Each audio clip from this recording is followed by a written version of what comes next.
Hey everyone, welcome to That Pedal Show. Dan here. Mick here. Hello, welcome. Please subscribe. Yes, and please go to thatpedalshowstore.com and grab some merch. It's the main way we fund the show. And New look merch, at this! Spirit of Tone, Stompio Tangentia. It's brilliant. Yeah, there's some new tea designs in the store. Please go there and buy them. It's how we fund this show and it keeps us in business. Thank you. Yes. Okay, this is the second time we've done this. We'll explain that in a moment. But Nucleo, we had it on the show, well, now many weeks ago, but a few weeks ago.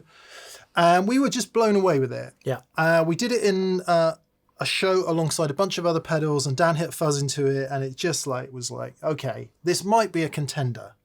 And the reason that it might be contender is, to date, our favourite reverb is the one next to it. The Chase Bliss Audio CXM1978 with the reverb algorithms by Meris. Was a big deal when this came along. A reimagining of the Lexicon 224, complete with, see, it even says it on here. It says reverb with actual moving faders. Right? So that's how much we love it. It got immortalized on a t-shirt. And then, so does it stand up? Question one. And then question two is, but, you know, for all that cash, what are you really getting? What about the fantastic Boss RV-200? We could have put the RV-500 on there, but we're going, no. If you've got a couple of £100, how close can you get? And what are these other things offering that the RV-200 doesn't? Yes. Where did we begin then? Well, maybe we should quickly tell the story. Yeah, okay. Because we filmed this show in its entirety. And, you know, everything was sounding great. But the Nucleo, there was something about it that was a little bit crunchy. We couldn't get the headroom out of it, and we were scratching our heads, and we had all the stereo switches and everything inside. We're recording in stereo today with the 2 amps, same as we did last time. It turns out that there's a couple of settings on here. Every button and every knob has a secondary function on here. And on the mode knob, there's a secondary function that goes between lo-fi, vintage, and normal. Now, we thought, logically, that those settings would have to do with the sound of the reverb. However, they also affect the dry sound. Oh, I didn't know. I know they affect the sound of the reverb. Yes, but they also affect the dry sound. Oh, I didn't know that. Which is why, even in dry. That's right. So even when we turn, the problem was that when we turned the effect down, and we'd go between the other ones, and they all sounded clear, and we got to that one, it was like, there's something there was too much colour on just the analog dry-through. That was it. We got to the end of the last video going, wow, nothing comes close to the CXM in terms of fidelity. It's just, it kills everything in terms of fidelity. And I was listening back to the audio, processing it, going, that Nucleo is not right.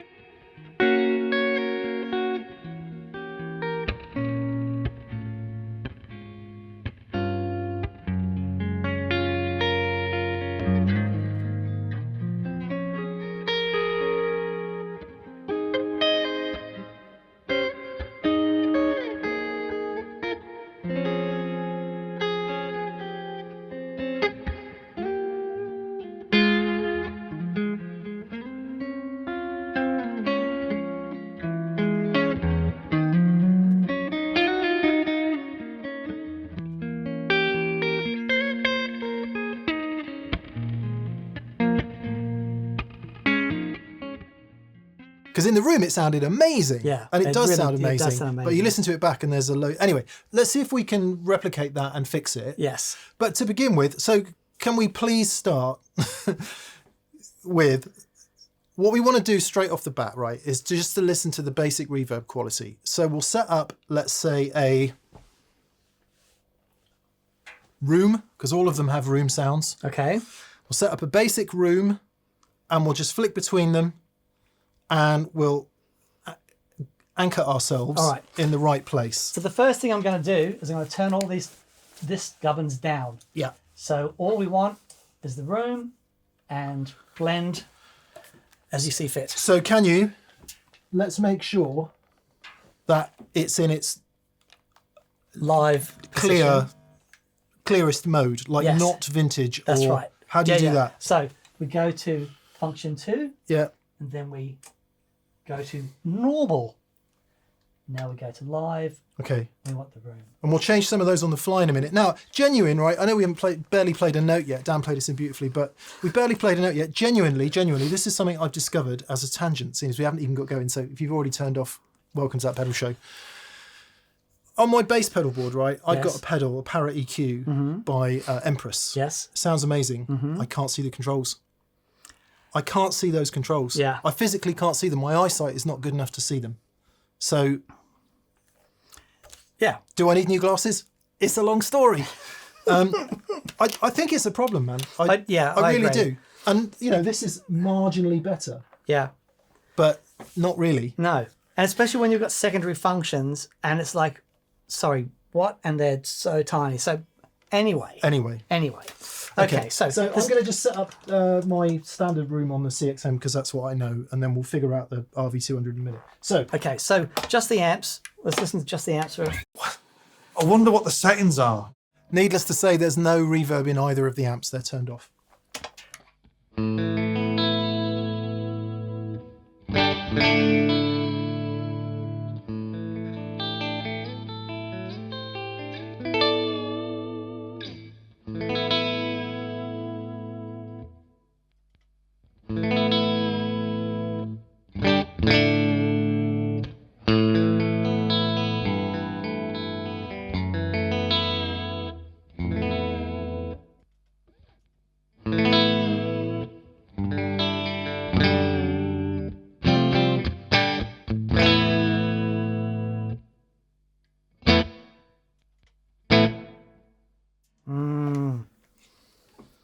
RV-200.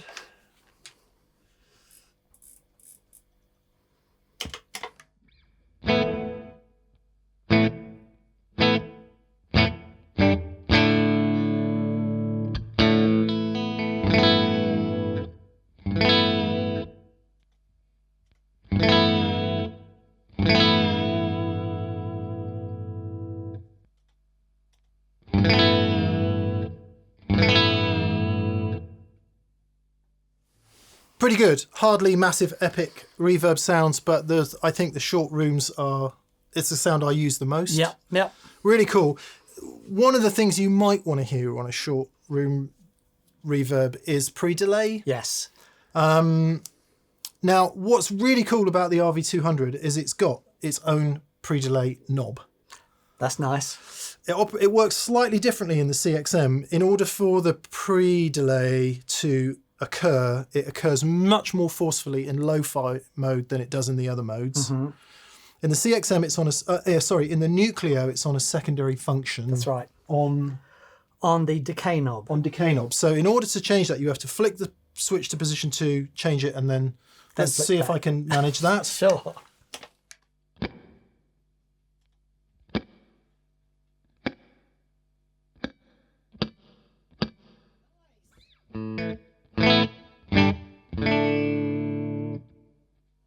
Very good. And again, sorry.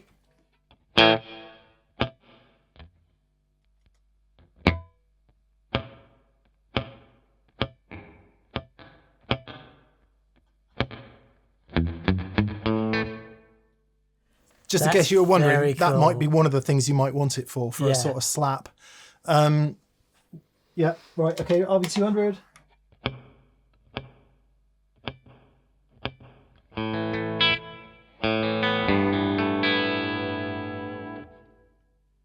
The reason the pre-delay is really important is because you capture the initial attack. It's not swamped. Yeah. And then the reverb comes in behind it. It's such an important feature just to get your head around. And on these kind of sounds, really interesting to use it for a slap. Yeah. So if you don't have a delay pedal, you can add pre-delay and it kind of sounds like a slap delay. As we get into the bigger reverbs, it's more useful for what Dan just described, which is in keeping the initial attack of your note before the huge reverb kicks in. And we'll investigate that in a minute. I think they've all done well. Yeah. Yes, I do. I agree. Sorry, I'm leaping ahead. Should we get a bit more ambitious then? Yeah, let's go. We won't get into the Nucleo's crazy stuff just yet. Okay. What's the next thing we've got? A hall. Yep. So we'll go to hall, please, let's go to Hall. Try that.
What you'll notice is I'm not being very forensic about the setting of the controls, like just basically guessing on the RV-200.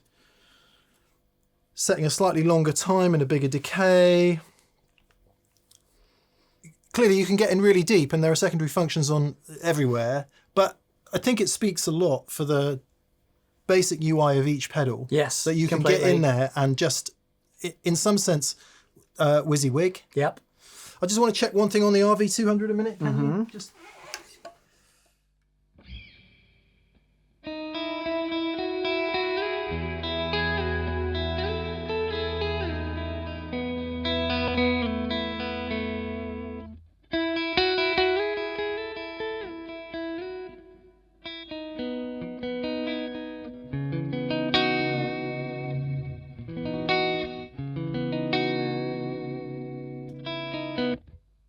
I just had a horrible moment realizing that we're in one of the presets and not in the manual mode, but actually as soon as you start tweaking knobs. Yeah. Yeah. So just to explain that, on the RV-200, if you cycle through the presets, you eventually get to manual mode where it's truly WYSIWYG, which means you can then have additional presets and the setting you've got dialed into the top panel. Oh, yeah, cool. And on that note,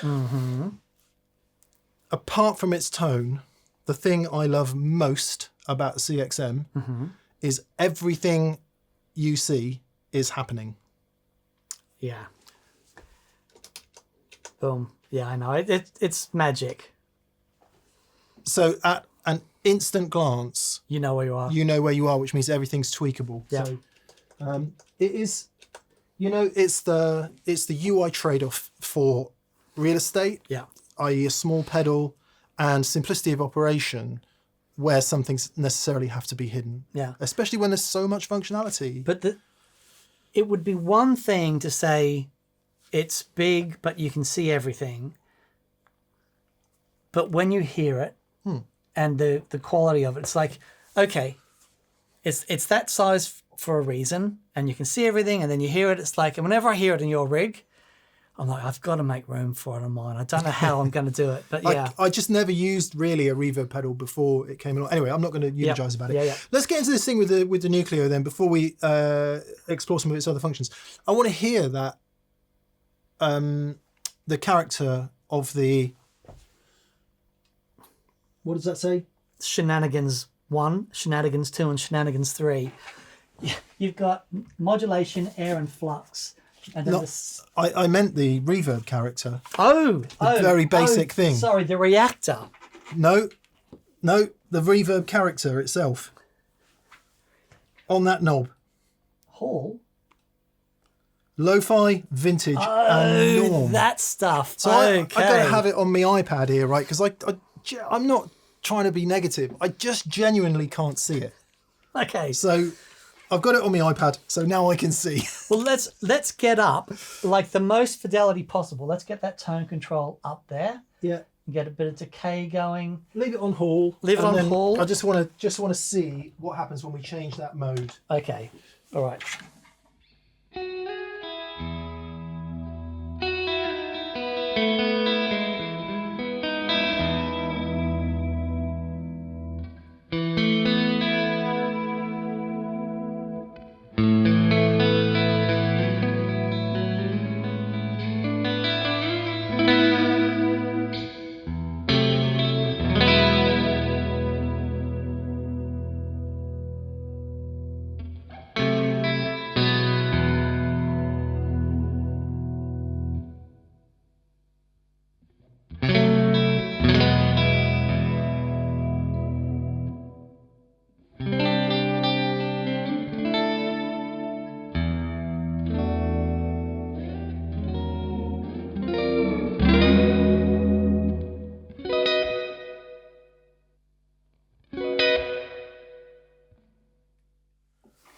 I think the last one is probably what we had it on throughout the whole of the last video. We had it on, we didn't have it on normal.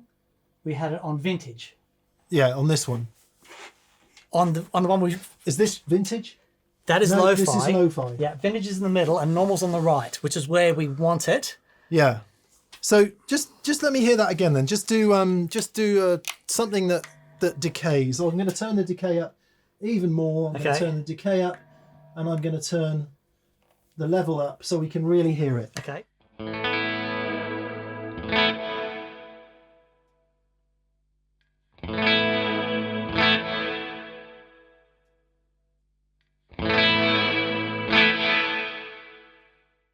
And now we're going to do it with no flaming pre-delay.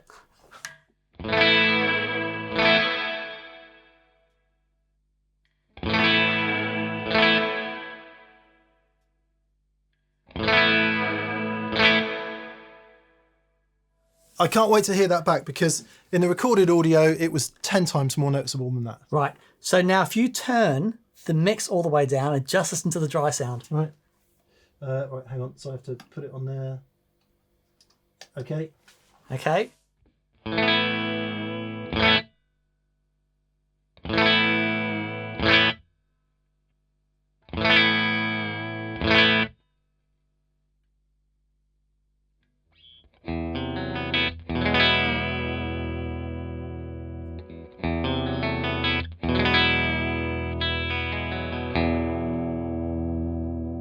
Yeah, I can't hear any difference there at all. I thought it was only the reverb.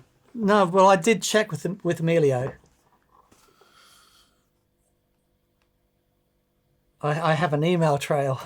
Here it says function 2 allows you to adjust the overall sonic character of the reverb. Yeah.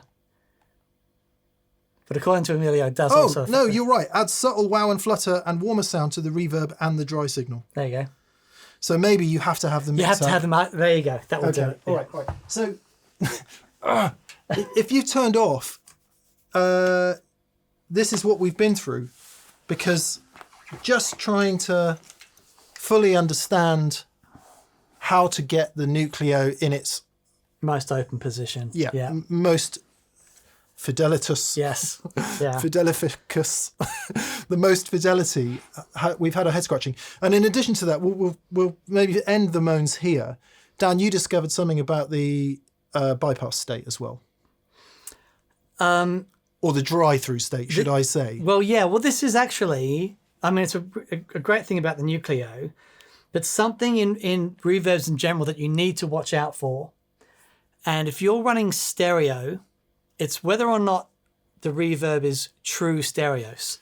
Come on to that in a second. Okay. What I'm actually talking about is you can have true analog dry-through. Oh, sorry. Or you can have digital dry-through. And we're trying to work out why anyone would have digital dry-through. It was, that was so funny.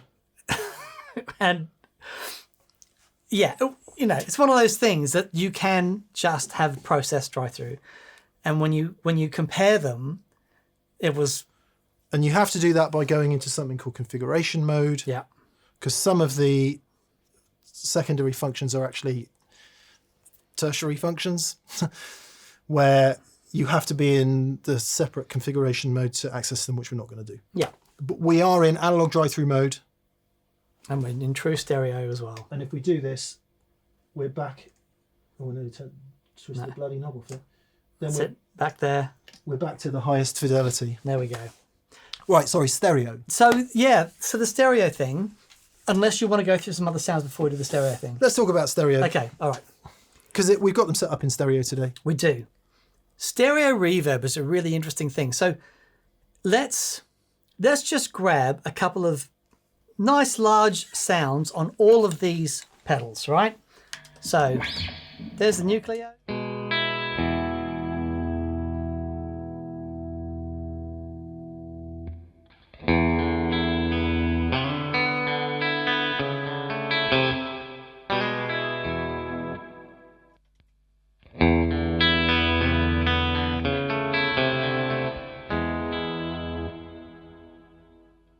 Beautiful.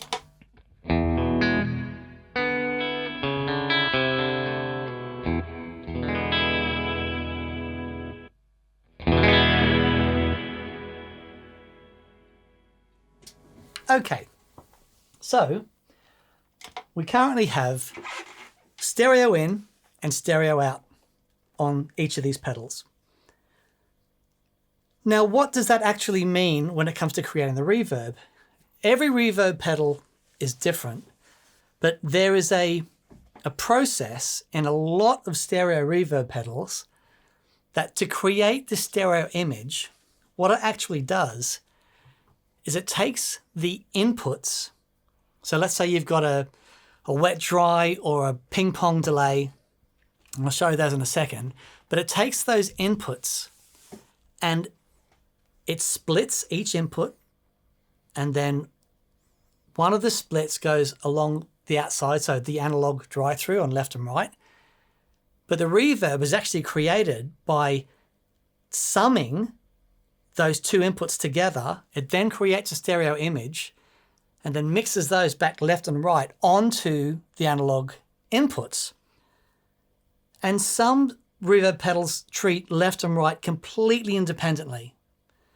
So it's really interesting that the CXM, and you know, it is our fave, but check this out. If I set up a stereo delay, so I've got the SDE 3 here, and you hear. Now, you turn on the CXM and you get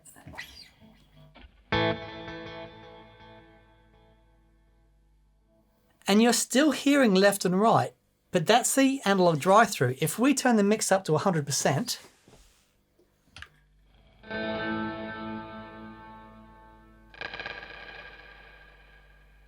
it's coming out of both. So the analog drive-through, do that again.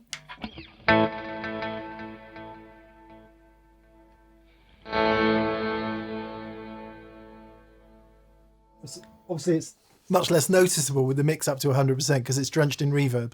But so the analog dry signal is stereo, but the reverb is summed to mono, and then it creates a stereo image from that summed signal, and then mixes that back on the outside. But if you have a look at the Nucleo with the mix turned down, now if we turn the mix up.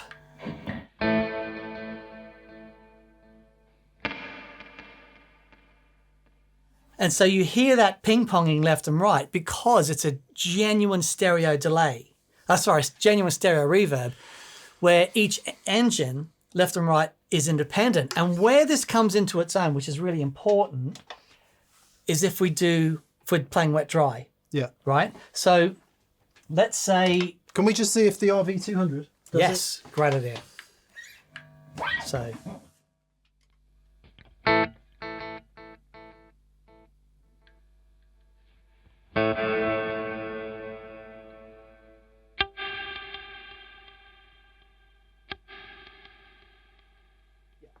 the reverb is the same thing. Right. Okay. I think.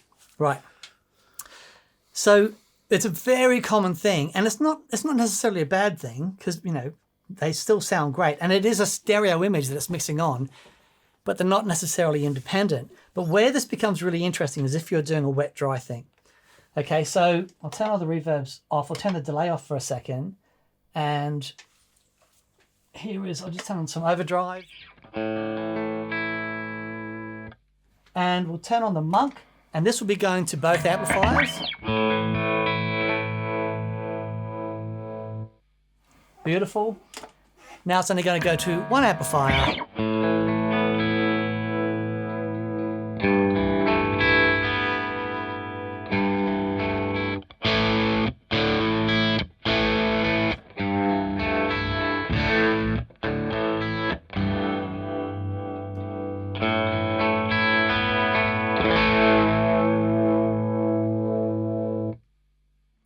Now, if we turn on the CXM and we do the same thing,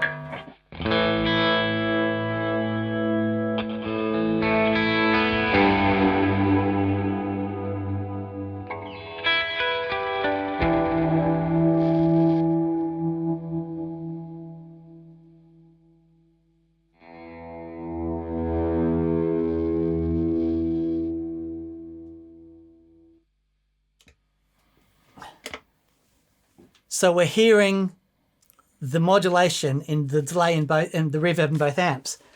But if we do the same thing with the Nucleo, you get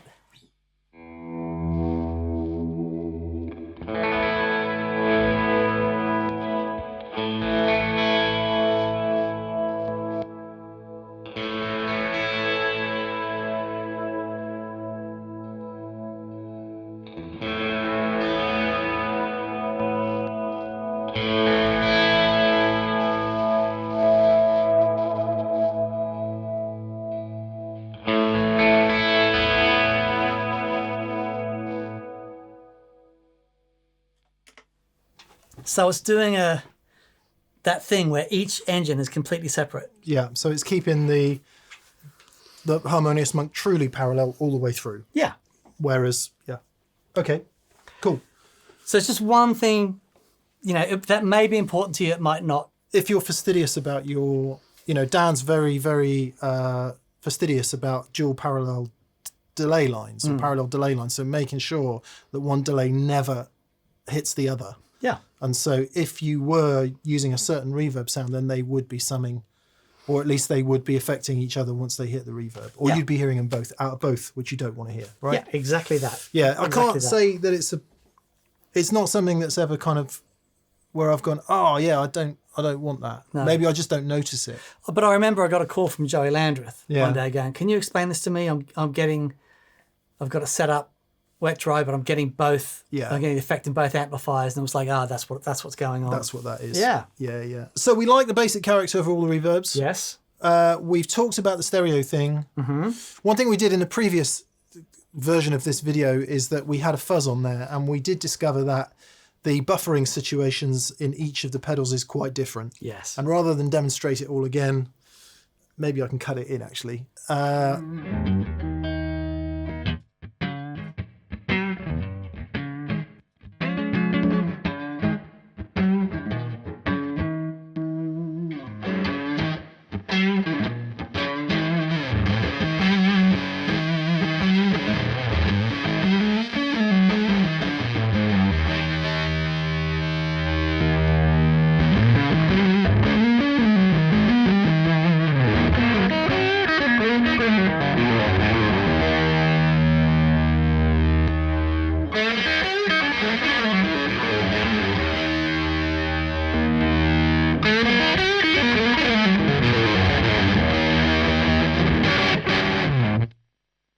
That's amazing.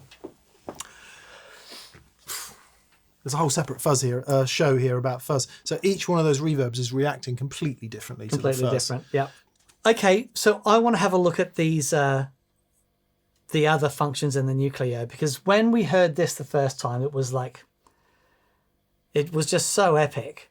And if you haven't seen the video with Paul Davids he goes into an old nuclear reactor and creates this amazing reverb, and that was the idea behind Nucleo, where that sound was sort of sampled and created and put in the pedal. But there's this really cool other function in here that gives you 3 other things called mod, air, and flux, and then there's so speed and depth and all the stuff. Basically, with those 3 sliders that you can see all the way down, you're that's where your standard reverbs are. Yes, with those down. And now we're going to Crazy Town. Now we're going to go to Crazy Town. Population me. So.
It is so much fun.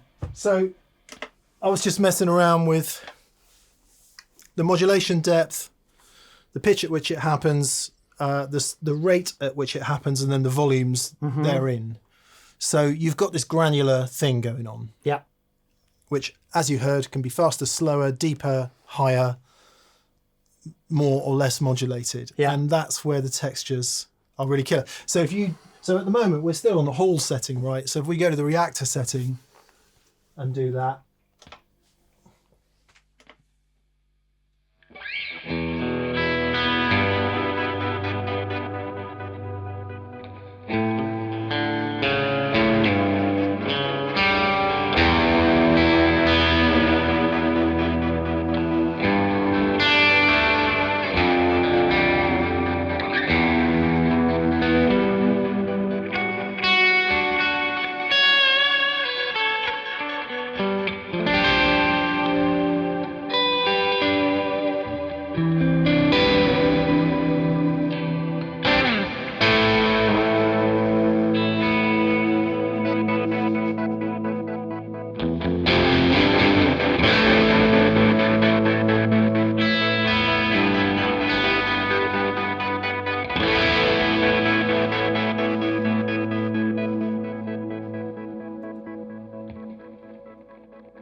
As Dan was playing there, I turned so by hitting the right foot switch, he did a freeze. Freeze. And then the secondary function on that far right control is the volume of the freeze. So I turned that all the way up because it was a little quiet. And then when you put it back into live mode, that control then determines the pitch of the freeze. We went from an octave down, I think, to an octave up. And unison in the middle. Pretty cool. Do you know what I think? It's a pedal for an artist. And it is absolutely a sound that you can get lost in. There is something about the CXM, the fidelity of it, the immediacy of it, the way it doesn't mess with any direct signal. It's perfect. But far out, man, that Nucleo is fun and huge, and you can grab sounds, and it's like almost an instrument into itself. Yeah. If you're looking for you just want a decent plate, a decent room, a spring emulation, and some other stuff. RV-200 every day. Every day. Let's real world a second. Yep. I just want to hear a couple of things, right? Yep. So, I think, Dan, you're absolutely right about artists, about in the same way that some players took the whammy and went to town on it, in the same way that you could get into something like Meris LVX and be transported by it. and the mood, the Chase Bliss mood and all that sort of... But I think what we've got there is two ends of an axis. So the whammy, if you use a whammy, everyone knows you're using a whammy. That's right. And there's no getting away from it. At the other end, if you get into something like Meris LVX or whatever, start to create your own soundscapes, granular loopers Chase Bliss. Yeah. It's unrepeatable in many cases, and B, not only does the audience not know what's going on, you don't know what's going on. There's like, you turn it on, it might be vaguely familiar, but it is so unpredictable. Yeah. So, and I guess the challenge is then with anything that does something unique and interesting and different, is it unique and different and interesting enough for you to be able to sculpt it? Or are you just always going to be dealing with an octave up? Yeah. But, Okay, so CXM, I use 4 sounds on it, right? Yep. One is the straight room reverb, which we heard before.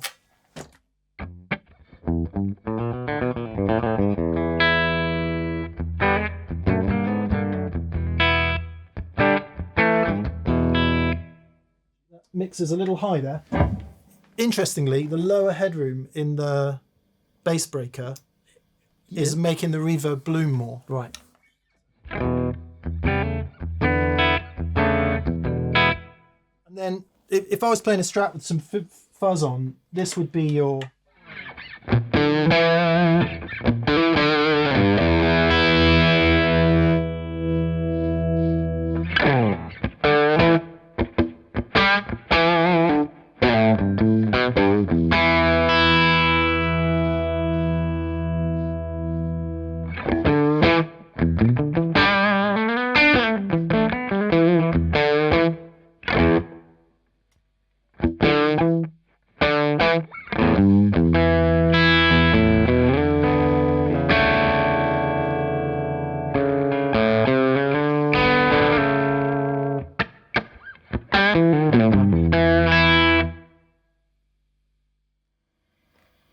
room.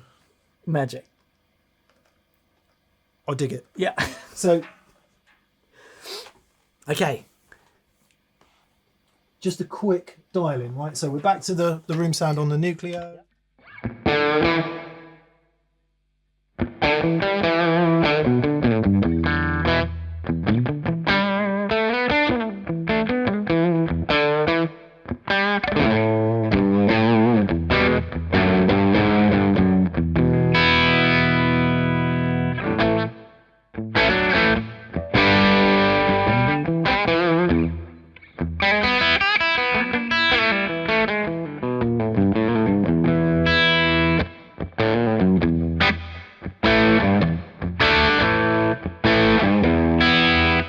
Maybe a bit less tone.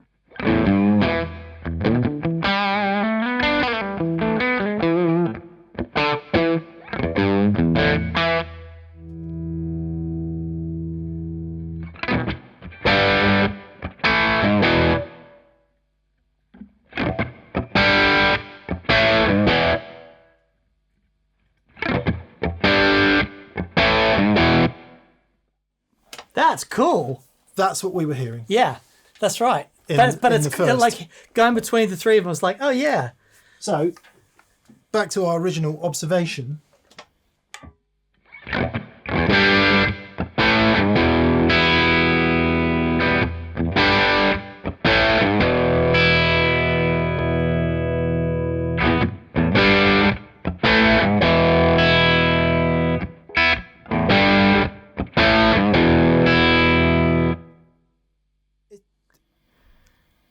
I know. I appreciate we could keep tweaking, but it just has a fatness. Yeah. It really does have a fatness. Yep. That I think. I mean, I don't know if it's got an altered preamp sound, the CXM. I don't know. It's just because it. I mean, it sounds totally transparent to me, Yeah. turned on and off. yeah. Let's have a quick listen to this RV-200 on the room.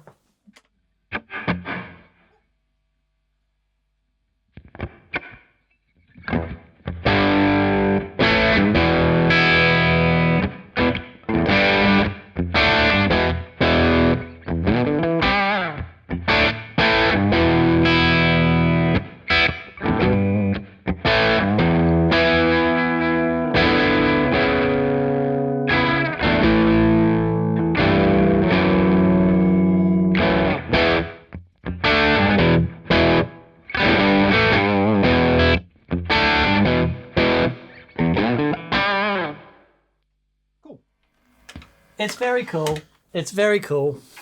The other thing I use the CXM for is the sort of answer to all the crazy stuff Okay. in the Nucleo, Right. which is this big modulated.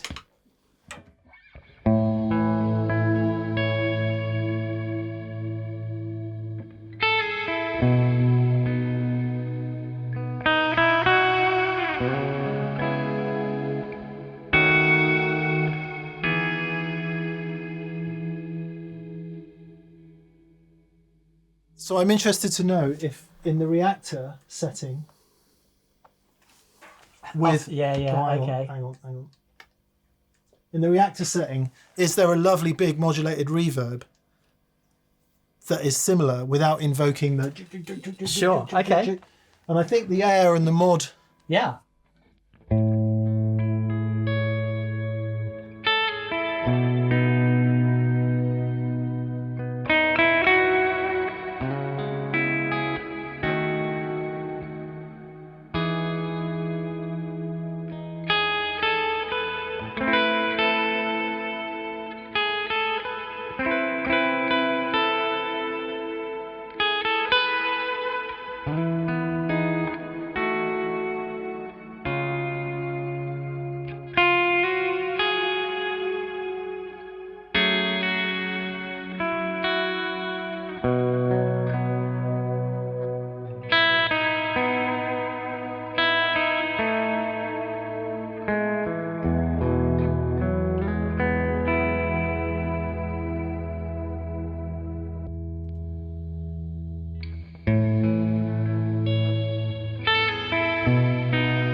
It's pretty amazing. It's pretty amazing. Look, It's pretty clear, isn't it? it's very clear. It's very clear for me what Yeah. the upshot is. Yes, completely. Look, I think they've all got their thing. Yeah. The RV-200 all round. Like if you want to get into reverb, it sounds fantastic. The Nucleo is just loads of fun. Some really fantastic. You got your plate, your hall, and your nuclear thing, and some. The freeze and the hold Freeze and the hold is what it's about. Completely. Isn't it? To create those textures and to really build soundscapes. And I think if that is the way you're leaning, it's so cool. amazing. It's incredibly cool. Timeline still does a few of those things, right? The timeline has and the original Big Sky. You just Sorry, get your sound on. That's what I meant. Yeah, the Big Apologies. Sky. That's what I meant. But they both have the same function. Yeah. You get a sound and you just lean on that preset knob and it just does infinite repeats. And it might be that the RV-200 has got it's got hold as well. Okay. There you go. So it'll do a similar thing. It says hold. Yep. So And God.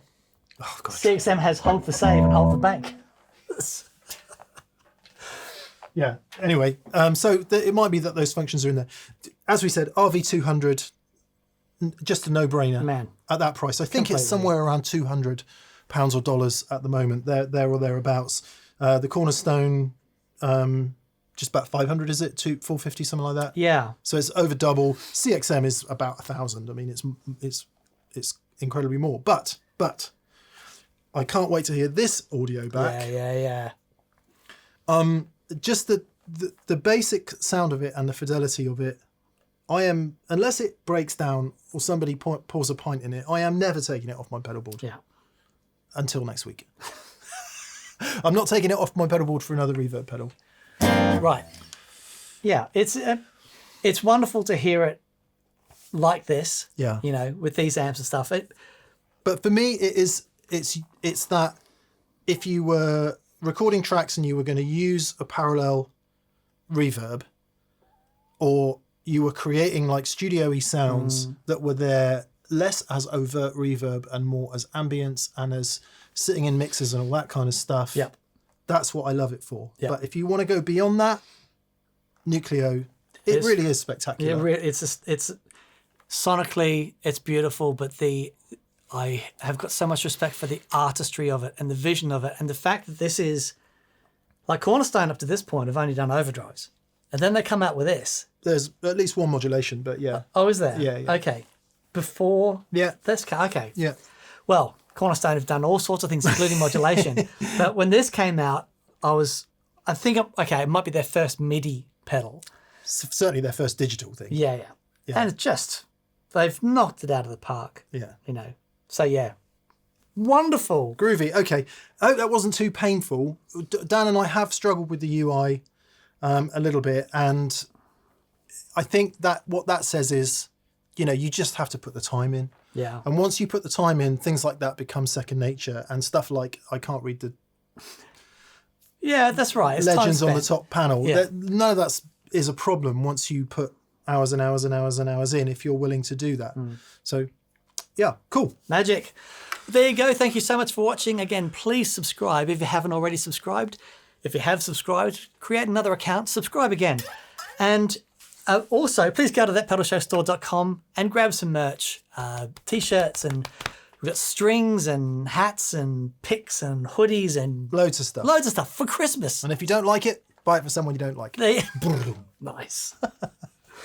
Massive thank you to all of our patrons on Patreon, and of course our preferred retailers, all the details of which are in the description below. And please read the description because it's bloody brilliant. You do a great job of those. Cheers, mate. They're I'm really going to have to good. make this one good now, aren't I?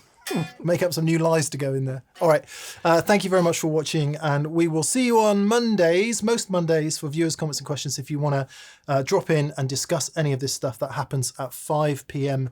British time. Nice. All right. Cheers, everyone. Bye. Bye.